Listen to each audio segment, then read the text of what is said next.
नमस्कार साथियों, मैं आरपी द भारतीय उम्मीद करता हूं कि आप सभी सकुशल होंगे।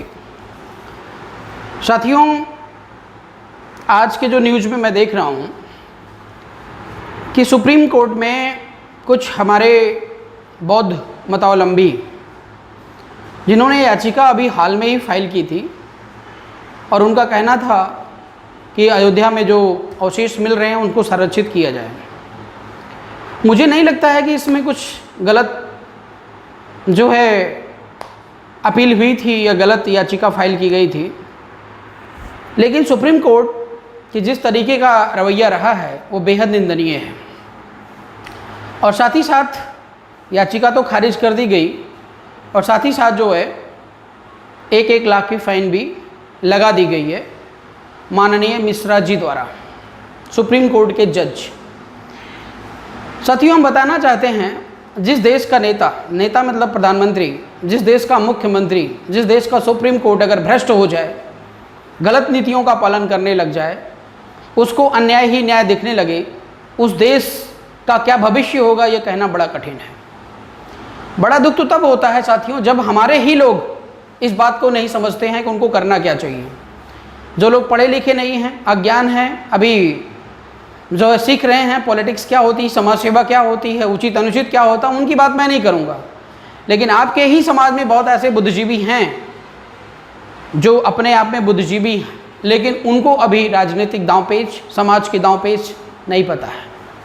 अपनी अपनी महत्वाकांक्षा को दिखाने के लिए अपने अपने तरीके से अपने अपने जो है एक्टिविटीज़ कर रहे हैं, जिसकी वजह से हम पूरा का पूरा भारतीय समाज अन्याय को ही एक्सेप्ट करने को मजबूर हो रहा है। अगर आप इनसे निजात पाना चाहते हैं तो सॉल्यूशन हमने बहुत पहले बता दिया था, जब विनीत मौर्य के माध्यम से, हमारे माध्यम से 2 याचिकाएं फाइल की गई थी। सुप्रीम कोर्ट ने पूरा का पूरा निगलेक्ट कर दिया और डिनाई कर दिया, उस पर कोई एक्शन, कोई एक्टिविटीज़ नहीं हुई, तो बात साफ है, बार बार एक्सपेरिमेंट करना ठीक नहीं है। साथियों, आज सत्ता में बैठे हुए ऐसे लोग हैं जो इस देश के रक्षक नहीं भक्षक हैं, जो इस देश को एक विचारधारा में लिप्त करो, ठीक है, आपकी विचारधारा गलत भी है, थोड़ी चलेगा, कोई दिक्कत नहीं है, लेकिन उस विचारधारा के आधार पर समाज का शोषण करना वो बहुत बड़ा अन्याय है, बहुत ही दुर्भाग्य का विषय है। तो पूरे के पूरे भारतीय समाज के जागरूक और शिक्षित वर्ग से मेरा अनुरोध है कि बाबा साहब भीमराव अंबेडकर ने बहुत पहले ही कह गए थे, सत्ता ही हर जो है ताले की चाबी है। अगर आप उस मार्ग का अनुसरण नहीं करते हैं तो ज़िंदगी में कभी भी आप न्याय का मुंह नहीं देख पाएंगे। इसलिए मेरा आप लोगों से निवेदन है कि सत्ता 2022 आपके सामने है, 2022 की तैयारी में लग जाइए और पूरी की पूरी सत्ता को उखाड़ के जब फेंक देंगे तो वास्तव में न्याय मिलना शुरू हो जाएगा। लेकिन एक निवेदन और है कि आपके समाज में तमाम ऐसी पार्टियां हैं जो इस देश पे शासन कर चुकी हैं और तमाम ऐसे चाटुकार नेता हैं जो उन्हीं लोगों के पीछे लगे पड़े और घूम रहे हैं।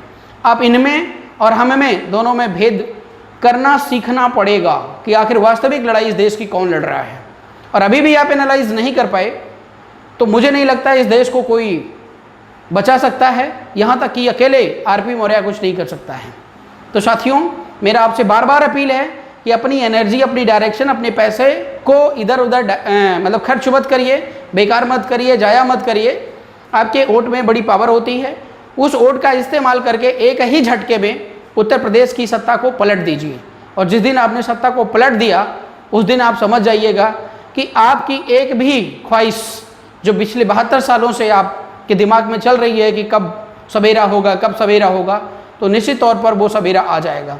लेकिन वो कोई और नहीं कर पाएगा सिवाय बीआरपी के। भारतीय राष्ट्रीय पार्टी का उदय और गठन भी इसीलिए हुआ है।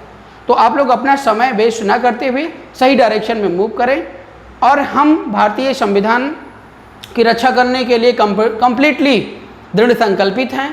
और इन आताताई सरकारों से, इन आताताई कोर्ट कचहरी से हमें कोई उम्मीद नहीं है। हमें पूर्ण विश्वास है कि आप हमारे इस अपील को बखूबी से समझेंगे। बहुत बहुत धन्यवाद।